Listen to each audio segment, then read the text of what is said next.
Making the leap to space feels like a big departure for Supermassive's Dark Pictures anthology, but Directive 8020 reminded me that the sense of isolation, living in a bubble surrounded by forces hostile to human life, makes The Dark Beyond a perfect fit for this genre. Kicking off the second season of these self-contained terror tales, the 4-year hiatus since The Devil in Me has brought much-needed technical improvement and gameplay tweaks. Some work better than others. The story follows the Cassiopeia, a sleeper ship sent to scout humanity's first exoplanet colony, framed as our last hope as Earth dies. But clever hints start to add up that suggest the company line might not be entirely truthful. The art and plot were their love for films like Alien and The Thing proudly on their space suits. The Cassiopeia is an interesting mix of Ridley Scott's retrofuturist aesthetics and a cleaner, more modern look, almost like NASA punk. There are little homages everywhere, from terminal loading screens that could have been downloaded right off the Nostromo to the slow burn paranoia. Across 8 episodes, about 10 hours for a first playthrough, the crew is put through a harrowing choose-your-own-adventure gauntlet of paranoia, corporate conspiracy, simmering tension, and eventually adrenaline-pumping terror. There's a big twist that didn't feel obnoxiously obvious, but also didn't come out of nowhere.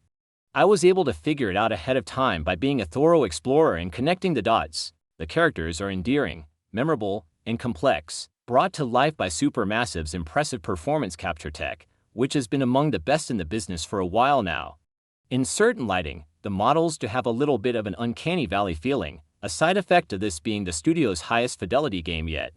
But the performances themselves are excellent, and I found myself genuinely caring about what happened to these people. Like previous Dark Pictures games, you can improve traits like serious or playful for certain characters through dialogue choices. This eventually leads them to unlock one of 2 mutually exclusive destinies, cementing what kind of person they become for the rest of the series. The past guides us to the future, as one character says. But I found this had mixed results this time round. In cases where it simply served as a culmination of a character's emotional arc, I enjoyed it. But there were a few times where it locked me off from being able to make a certain story choice, perhaps the obviously correct one, and I didn't love that. If a trait like serious or professional can have negative consequences on a high-stakes space mission, that's not something I could have figured out based on smart thinking.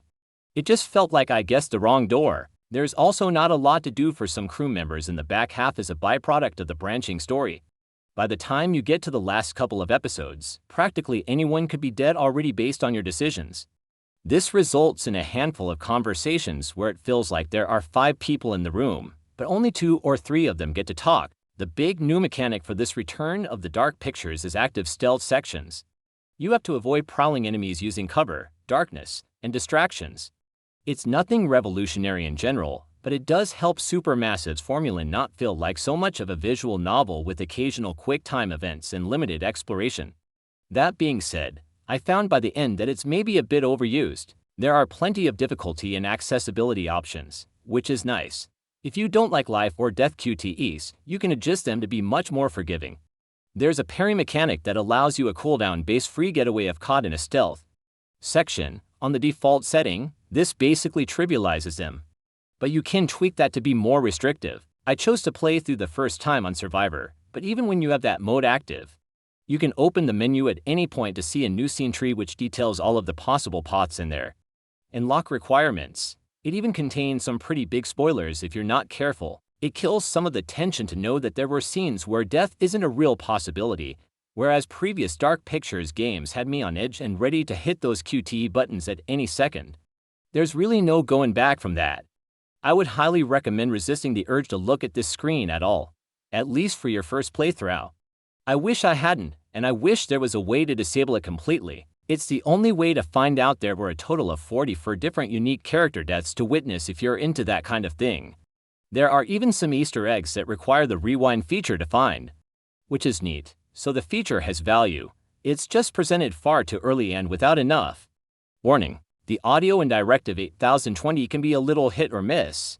The voice acting is clean and crisp, and the sound effects themselves are excellent and effective. But on my surround sound headphones, the directional audio was always kind of imprecise, and the mix was a little bit off. No matter how much I tried to tweak the settings, both in-game and on the hardware side, the needle drops at the end of each episode are great, though, a variety of ethereal, emotive tracks that help set the mood.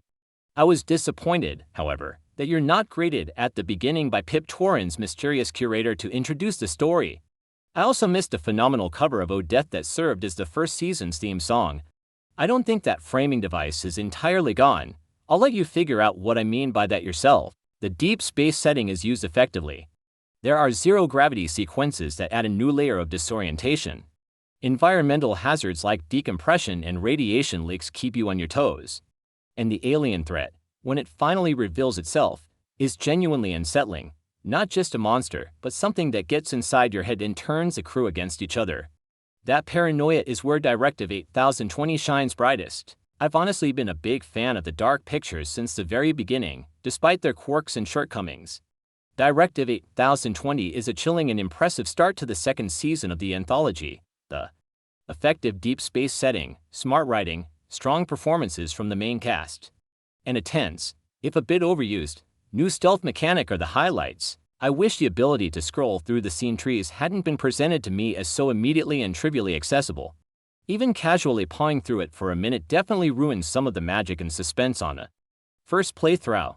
Even if it is a welcome tool on return visits, that's a real design misstep. Either way, this is a step forward for the anthology in terms of spectacle and storytelling, which makes it more than worth the ride for two very different kinds of story games. Check out our review of Mixtape, and for everything else, stick with Visgams.